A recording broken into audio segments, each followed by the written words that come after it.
আসসালামু আলাইকুম। Hi guys, আমার এই বিড়ালটা প্রেগনেন্ট ছিল। 3 দিন ও পুশ করতেছিল, ওর বেবি বের হয় নাই। জ্বরের মুখ খুলে নেই, তাই ওর বেবিও বের হয় নাই। হাসপাতাল নিয়ে গেছি 22 তারিখে। ওর নর্মালে সুই দিয়ে পাঠিয়ে দিছে পশু হাসপাতাল।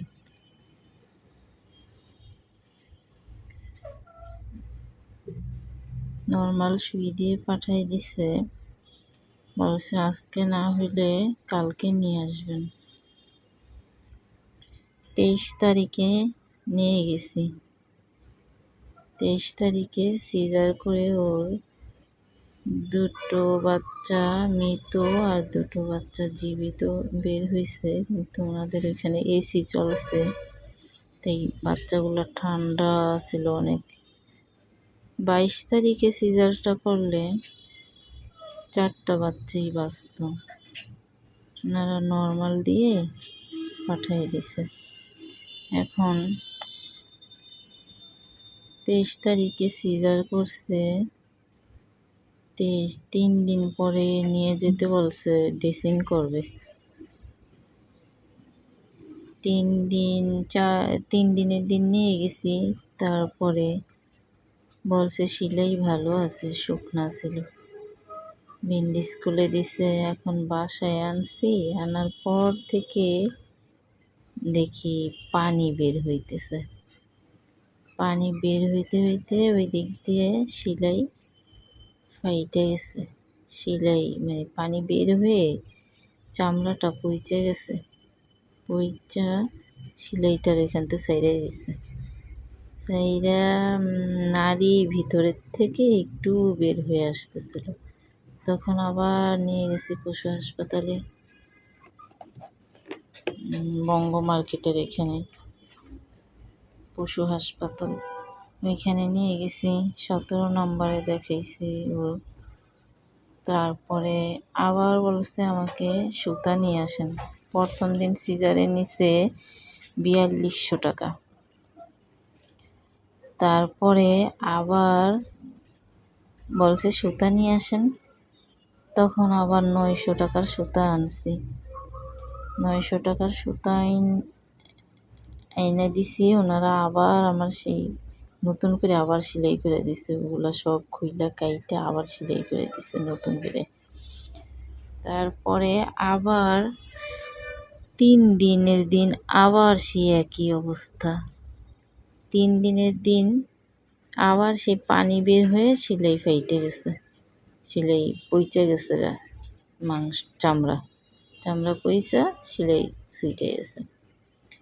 তারপরে আবার সে নিয়ে গেছি, আবার সেলাই দিয়ে দিছে। মানে ওরা এমনভাবে ব্যান্ডেজ করছে, টেপ মারছে যে হাওয়া বাতাসটা না ঢুকে।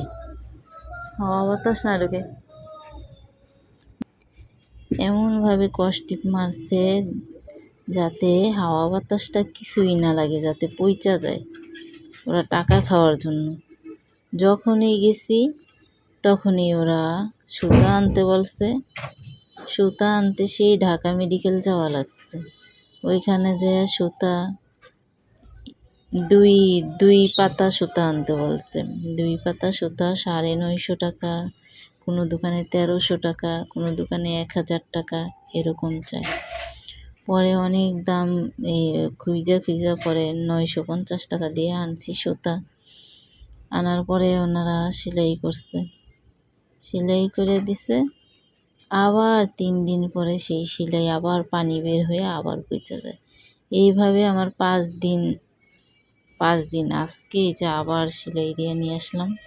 5 বার ওর এই কাইটাই করে সেলাই দিছে।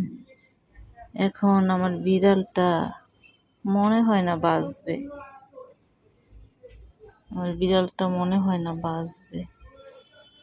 বলছে, আমি বলছি ও কি বাঁচবে?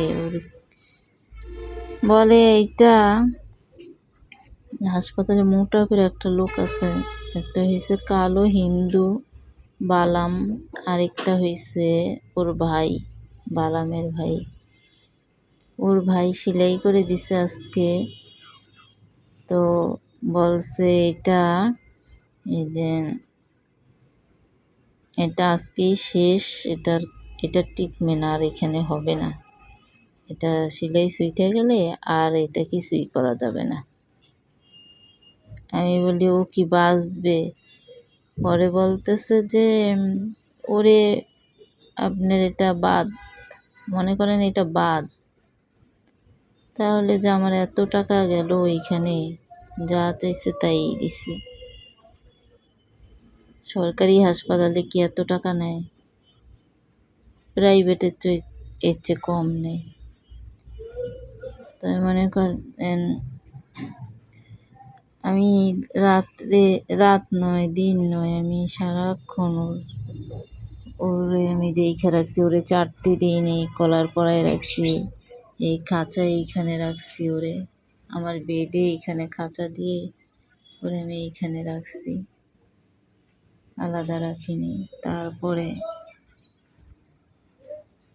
মনে করেন এত পরিশ্রম করার পরেও আমি ওরে বাঁচাইতে পারবো না। ও বাঁচবে না, সম্ভাবনা নাই।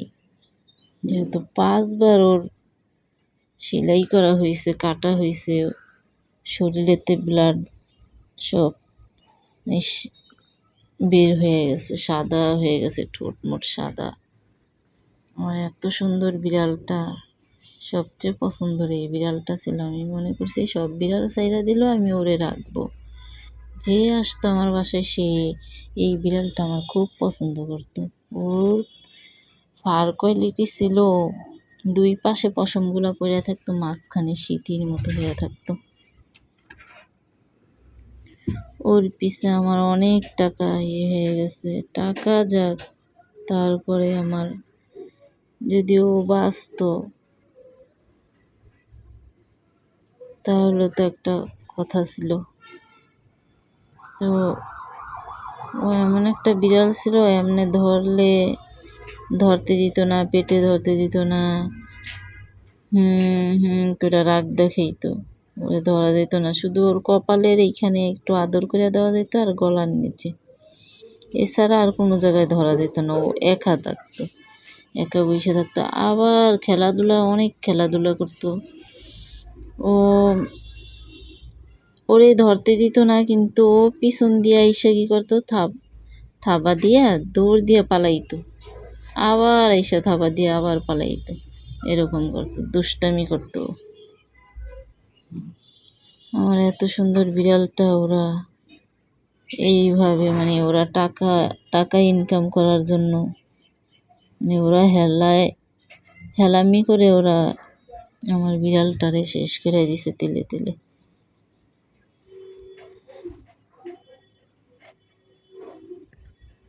আপনারা আমার এই ভিডিওটা শেয়ার করে সবাইরে জানাই দিয়েন, সবার কাছে পৌঁছায় দিয়েন।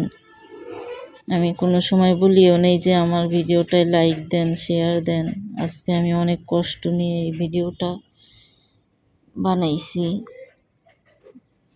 যে আমার এত পছন্দের একটা বিড়াল, আমি ওরে অনেক ভালোবাসতাম। আমি যখন কাজ করতাম, কাজের ফাঁকে আমি একটু রেস্ট নেওয়ার জন্য ওরে নিয়ে বসতাম আদর করার জন্য। কাজের ফাঁকে আমি ওরে নিয়ে একটু বসতাম, আদর করতাম ওরে। আর সেই বিড়ালটা 4টা বাচ্চা হয়েছে, 2টা মৃত আর 2টা জীবিত। সেগুলোও একদিন পরে একটা মারা গেছে, তার 2 দিন পরে আবার একটা মারা গেছে। ও বেবিগুলার জন্য অনেক কান্না করছে, বেবিগুলার জন্য এত পরিমাণ কান্না করছে, আমার পায়ের উপরে আইসা পড়তেছে। বেবি যখন মারা যাবে, পায়ের উপরে মাথা দিয়ে আইসা আমারে বলতেছে ওর বেবি বাঁচাইতে। যখন মারা গেছে তখন আর ও একবারে চুপ হয়ে গেছে, তখন আর আমার কাছে আসেও না, ডাকেও না, একবারে চুপচাপ হয়ে গেছে। আর মোবাইলে যখন ওর বেবির কান্না শুনতো তখন ও পাগল হয়ে যেত। যারা যারা বিড়াল পালেন তারা কোনো সময় পশু হাসপাতালে কেউ সিজার করাবেন না, সিজার করাবেন না।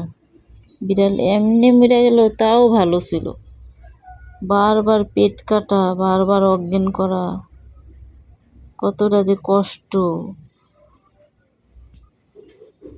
ওর গায়ে সুইয়ের ফোঁটাটা দিত আমার খুব কষ্ট লাগছে।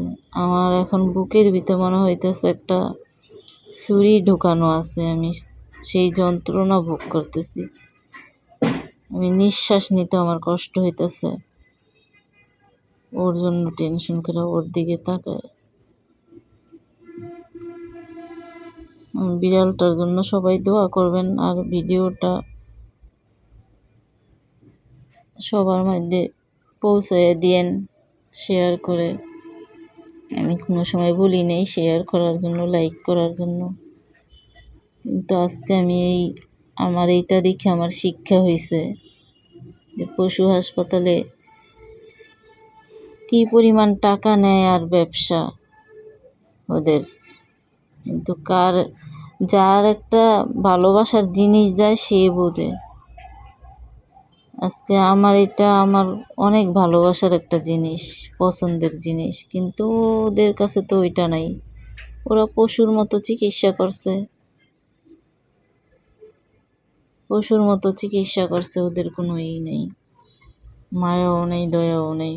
ওরা টাকা যখনই গেছি এটা লাগবে ওইটা লাগবে, সুতা এনে দিছি, তারপরে আবার বলছে কাজ শেষে আমার টাকা দেন। সুতা সরকারিভাবে সরকার দেয়, সেই সুতা আমাদের কাছে টাকা নিছে, সুতা কিনে আনছে। আর বেশি কিছু বলবো না। আমার বিড়ালটার জন্য আমার খুব কষ্ট লাগতেছে। আমার বিড়ালটা কত সুন্দর ছিল, সেই বিড়ালটা কি হয়ে গেছে।